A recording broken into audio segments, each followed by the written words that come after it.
Oh, hey everybody. I was just giving my dog some loving. Got home from work, and of course they're excited, so they gotta say hello.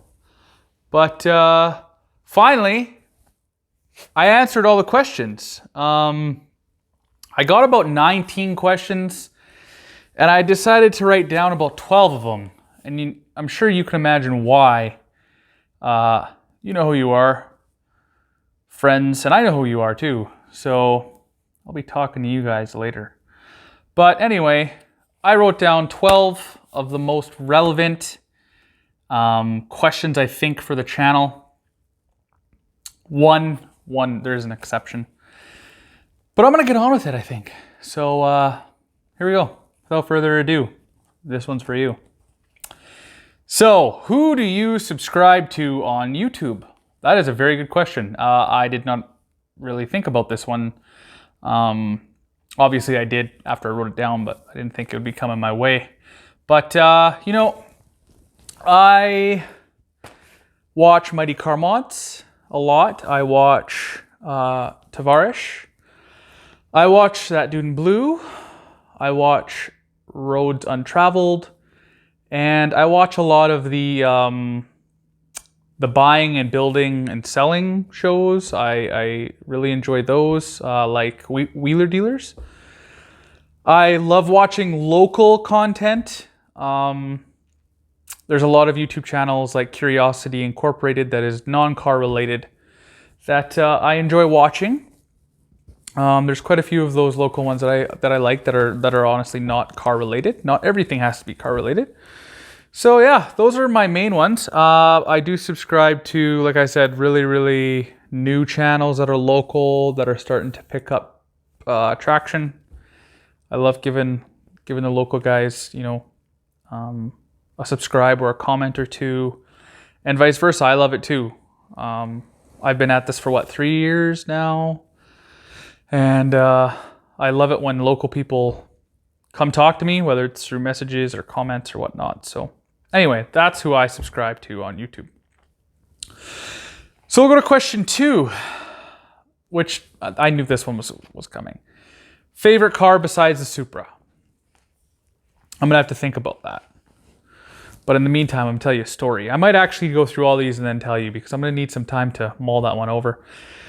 But a lot of my close friends will know this, is that growing up, I was always into cars. I think it was about when I was 11, 12, started playing Gran Turismo and watching Fast Furious. And as a kid, you don't really know the names or models or engines for that matter. But the car that I originally liked was the R34 Skyline. That was like my end-all be-all car. And I actually watched a lot of videos on Street Fighter and all of the other independent non-YouTube street racing or racing websites. And I was always asking myself, well, what is that car that keeps beating the Skyline? And this is no joke. Like, this is no joke. My parents even know this. And there's a couple videos in my head that I still have of Supras and Skylines racing all the time. And most cases, I might get flack for this, because I know there's people out there who love Skylines and it's a great car. But the videos that I was watching, the Supras were actually beating the Skylines, and it was quite common. So I always, from that point on, my focal point just shifted a bit to Supras. And then I got to know the 2JZ, the V160, the ease of working on them. You know, it's just an overall great car. And I learned that as time progressed from that point on, I guess. Obviously it's my favorite car, the Supra, but I did have a love for the GTR, the R34, but that's not my favorite car besides the Supra though. So I've been thinking a lot lately of Bulls, Lamborghinis, R8s, something of that nature. So for now, for question 2, my favorite car besides the Supra, I think I'm gonna go with a Huracan or a Audi R8 for now. All right, that leads me to question 3. Was the dress gold or blue? The dress was blue. Move on. Question 4. Do I have car ADD? Maybe I do. I never really thought of it like that. I have owned probably over 100 cars. Last time I did a video, I think it's on my channel somewhere. I think we counted 76. So I'm probably just over 100. So by definition, maybe I have car ADD, but who cares? 5. Does the new Supra take the charm away from a traditional Supra? Absolutely. Absolutely. There's probably going to be people that are going to fight me on this, but yes, I do think so. I think the automatic gearbox takes away a little bit, but I also like automatic Supras. The thing that gets me though, besides that, is that it is 90% BMW. People are going to argue tooth and nail that it's not, and it certainly is, because there's like 900 BMW stamps on the damn thing. The interior is BMW. The shifter is BMW. If it was less BMW, I would probably have one in my garage right now. I have seriously contemplated about buying one, and I haven't come to grips with buying one yet because the car is so much BMW. There's nothing wrong with BMW. BMW is obviously a great company, but us super enthusiasts did expect something different out of the box. I think we all expected more Supra. More Toyota engineering. Oh, excuse me, I'm obviously tired. More JZ, right? Like more, just more Toyota. I mean, the Mark V Supra is a very fast car. It's a refined car, and it's probably a very fun car to own. I just don't really have interest in owning it because I enjoy what my Mark IV brings me, which is, I can work on the damn thing myself. I could sell it and buy a brand new Supra with the cash I get from my Mark IV. I just don't know if the whole following is going to be there. I don't think it'll appreciate like the Mark IV, but that's all hearsay right now, right? It's a brand new car. Like I said, it's a very high performing, good car. And if I were to buy one, in my head, I wouldn't associate it with the Mark IV Supra, the Toyota Mark IV Supra. The new Supra is a BMW Z4 with a different shell. Like, let's just be honest. Maybe it does have a better chassis because of Toyota, right? But it is a BMW Z4. That's like comparing, E36 M3s with the Supra just because it has an inline 6. Or you slap a twin turbo on it or whatever. Or just it has an inline 6 rear-wheel drive. Is it a Supra? Well, no, it's not a Supra. It's a BMW, right? So that's where I'm going. That's where I'm trying to go. I mean, yes, the car has similarities, but at the end of the day, it's just not a Supra. So I'm gonna leave it there. 6. Why did Toyota partner with BMW? Well, that's a question we all ask ourselves, but at the end of the day, cost and R&D, right?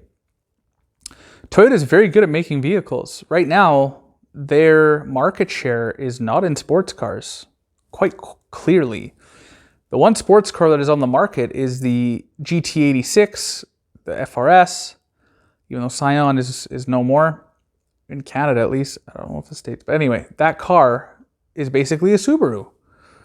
So Toyota's efforts in making sports cars is not there anymore. It is partnering with people who already did the R&D, who already have engines that they could plop in. So it's a wise business decision on Toyota's part because they're not losing a bunch of money on redeveloping a 3JZ. or a V180.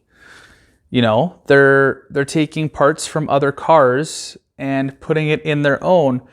But if they're going to continue doing that, I would just rather them have more Toyota DNA in the thing and change it up a bit.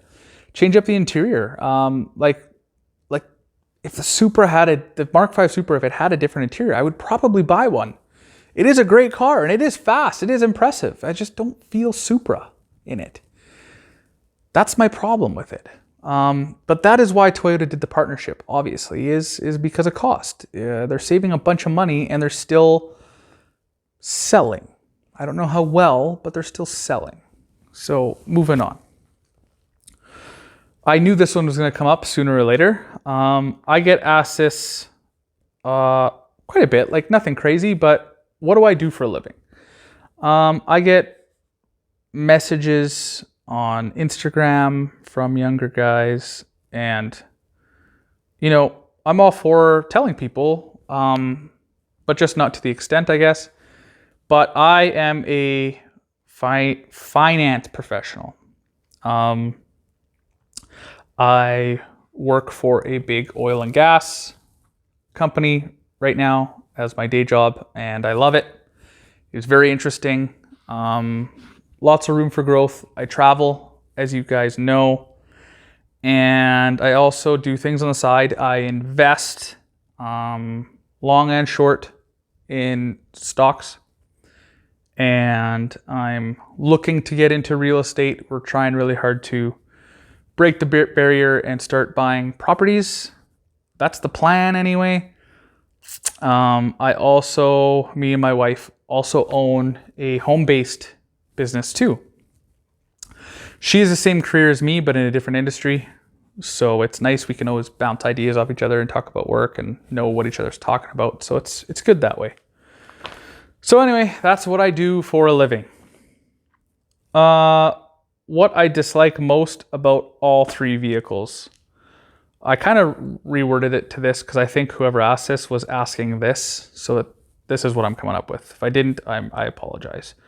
What I dislike most about all three vehicles. I think what they're asking is what I dislike most about the Supra, the STI, and the Jag. I'll start with the Jag. The Jag we actually really, really like. Really love it. Would definitely buy another one. The next one we're going to buy is probably the SVR, the V8, 600 horsepower. Or a Porsche. We're not sure. But anyway, the Jag. What I don't like most about it is what everyone doesn't like most about them, which is the electronics and the infotainment. It is laggy. It is finicky. But overall, it's okay. And, you buy a $100,000 SUV. They did a really good job on it, for sure. But something in the back of my head, just like they could have probably done a little bit better work on the infotainment side of things. Probably. Because I think Ford Sync is better. I think. What I don't like most about the STI. What I don't like most about the STI. Like my car specifically or the STI? I wonder what they're asking. My car specifically, I don't like that the valve cover leaks. I'm going to fix that. Dan, I need your help.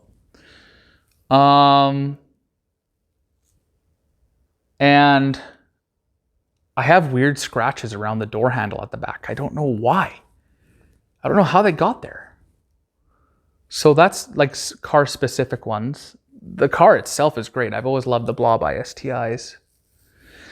And I don't have Subaru problems, North American Subaru problems. So that's definitely that's been fixed in that thing. So JDM STIs is the way to go. And then the Mark IV, what I don't like most, well, I'm pretty much fixed everything I didn't like. But as of right now, I do not like the fact that it rubs. So I have to buy suspension, and I hope to the car gods that fixes everything, which it should. So it rubs. And I love the color, but I don't love that it's not 100% OEM. It's like OEM base, but it has fleck in it. So it looks green sometimes. Those are really the only things. Like, I can't really think of much else. I fixed the headlight. Oil cooler leaks, but that's normal. I got the parts. I'm gonna fix that. Yeah, I can't really think that. I'm pretty sure it's just what I mentioned. Anyway. Would you change anything about your Supra build? This is a good one. I probably would, actually. I would probably change the OEM, like it's OEM built, right? So it has ARP with the OEM rods or OEM pistons. I would probably just build it, to be honest with you. Yeah, I would just build the damn thing, and I probably would have bought a Joel Grannis kit. Those are probably the two things that I would have done differently. Yeah, okay. Why did you start YouTube? Ooh, it's getting personal here. I started YouTube because I wanted to improve on not being afraid of being in front of a camera or an audience. I really have this thing in my head where I like to grow, and a lot of people always say, "Oh, how are you on camera? Why are you on camera? Blah blah blah." I could never do that. I wanted to be the guy that could do that. I know it's not a big deal, but I just wanted to come to my senses and be like, "Yo, I'm doing this. I could do this." I thought about it a lot before I did it, and I just jumped and I did it, and I enjoy doing it. All right, last two questions. Did the name change work? That's a really good question. Yeah, it did, I think. My views are up, my subscriber count is up, and my average duration per video is up. So that, coupled with renaming some of my videos, I think has done the trick on that end. So I'm going to go with a yes on that one. And last but not least, numero 12. Next car. That's a very good question. I'm tired. Ugh. Next car. Not sure. I actually plan on keeping the fleet that I have now. That being said, I am thinking obviously about my next one, and I don't know if it'll be my next one, but I really want to get an R8 or a Huracan or a Gallardo. Call me crazy. I know it'll be a pile of waste of money, but you know, you want something. When I attain it, I just don't know when. So I don't know if it'll be the next car, but it will be an eventual car. My next car, I'm not entirely sure. I love 90s JDM cars, or 90s cars in general, actually. The next car might possibly be an American car, as odd as that sounds. We were eyeing up a 92 Camaro that was for sale, that had no rust. I wanted to drop a 2J in it, of course, or put an LS in it. Either or, I'm not against either of those two choices.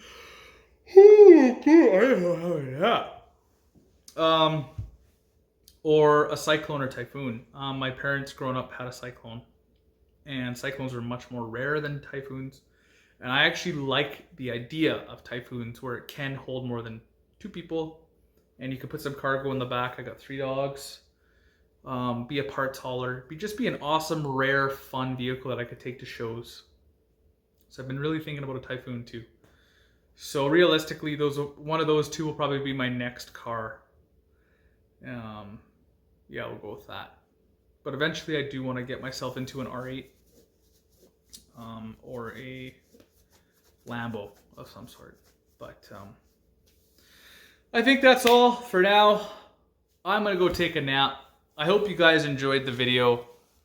It was fun interacting with everybody, but oddly enough, most people did message me through Facebook and Instagram. It'd be nice if you guys dropped a comment or two. Just saying, if you guys started commenting on the videos, you know, that helps me too, and I can reply right away. So yeah, as always, I hope you guys enjoyed the video. A little more interaction than just, you know, car stuff, person to person. If you are a local YouTuber, don't be afraid to reach out to me. We can discuss collabs or just having fun shooting videos. I'm down for that for sure. Learning stuff off each other. I would love to do that. And yeah, we'll see what the future brings. But if you enjoyed the video, give it a thumbs up and subscribe. All right, peace everybody.